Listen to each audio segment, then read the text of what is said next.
السلام عليكم متتبعي الكرام العزاز، كيف دايرين؟ لاباس عليكم؟ نتمنى تكونوا بخير وعلى خير و5 كما العاده. اليوم مع وصفه جديده ان شاء الله، واللي غادي نقدم لكم فيها غريبه البهله من اروع ما يكون، لذيذه بزاف واقتصاديه وكتجي غزاله لا في المذاق ولا في الشكل ديالها. كيف غادي تشوفوا معايا مع كل اسرار النجاح ديالها. بقاو معايا باش تشوفوا التفاصيل في هذا الفيديو.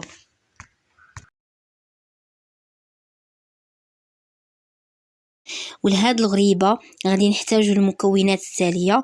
عندنا 2 باكيات الزبده ديال اللذه 250 غرام، زلافه كبيره ديال الزنجلان، 2 زلايف كبار ديال السكر سنيده، 2 كيسان زيت المائدة ديال العنبة، وعندنا معلقة صغيرة ديال النافع، وراس معلقة صغيرة ديال خميرة الخبز، وعندنا 3 ديال معالق صغار خميرة ألزا ما يعادل 3 ديال ساشي خميرة ألزا، والطحين حسب الخليط. فانا هاد المقادير اللي عطيتكم ديال 2 باكيات ممكن نتوما ديروا غير باكيه وحده. في هاد الحاله غادي ديروا نصف المقادير ديال الزنجلان والسكر والزيت.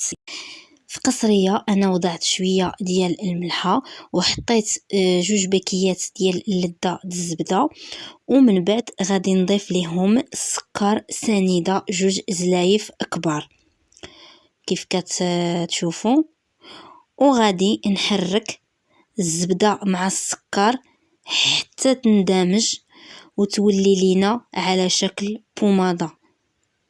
ومن الاحسن تكون الزبده خارج الثلاجه باش تساعدكم وتطلق لكم مزيان.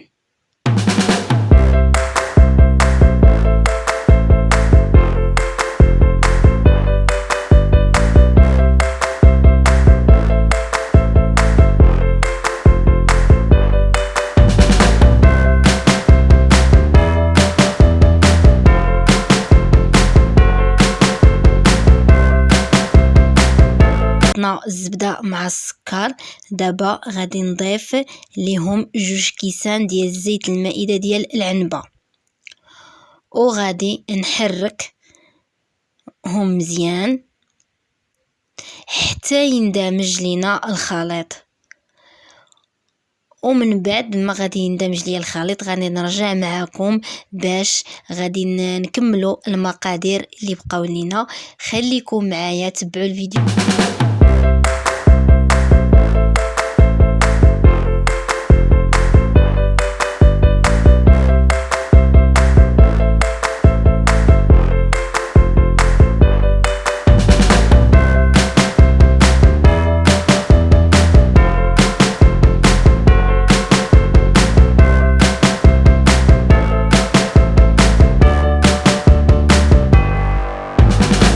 السكر والزيت حتى ولات لينا على شكل بوماده. دابا غادي نضيف ليهم زلافه كبيره ديال الزنجلان، وغادي نضيف ليهم كذلك معلقه صغيره ديال النافع، وراس معلقه صغيره ديال خميره الخبز. غادي نحركهم مزيان حتى يندمج مع بعضهم، ومن بعد غادي نرجع معكم باش نكملوا التتمات ديال غريبه ديالنا. خليكم معايا.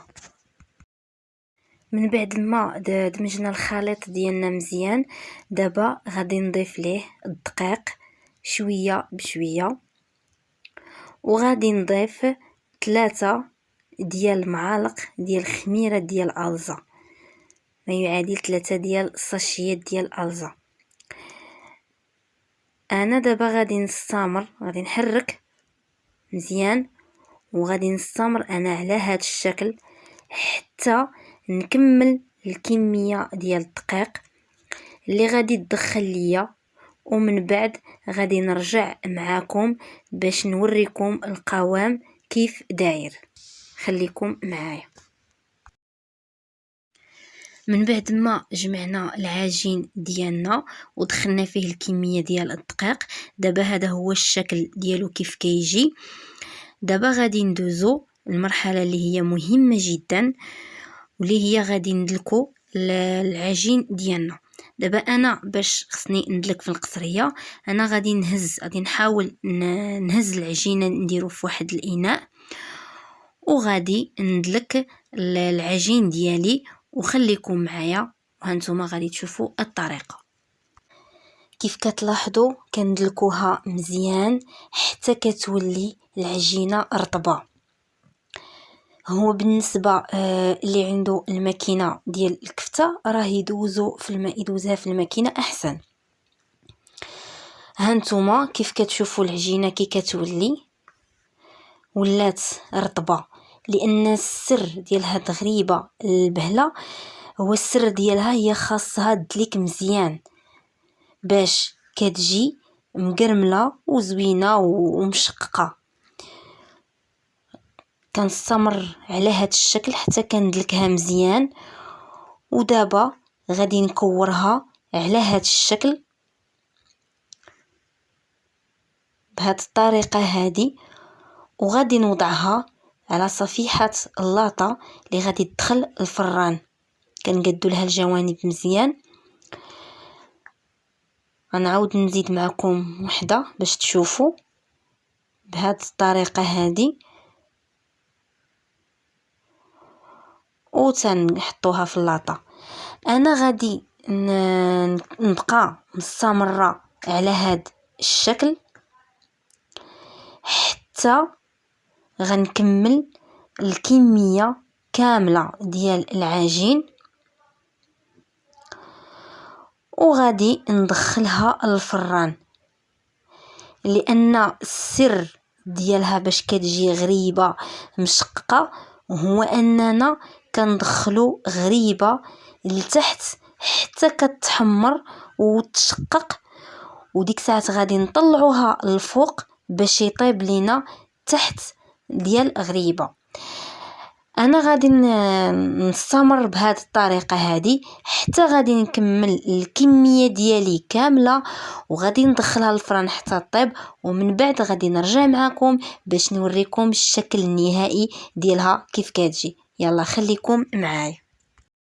هذا هو الشكل النهائي ديال الغريبه، كتجي بنينه ومقرمله كروسيون ولذيذه في المذاق بزاف، واللي ذاقها كتعجبو. وغادي نخلي لكم المكونات تحت في صندوق الوصف.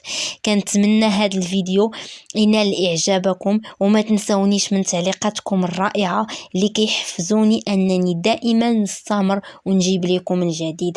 وما تنسونيش كذلك من لايك وفعل زر الجرس باش يوصلكم اي جديد في القناة ديالي، هذا فضلا وليس أمرا. شكرا على المتابعة، وإلى اللقاء بإذن الله. مع السلامة.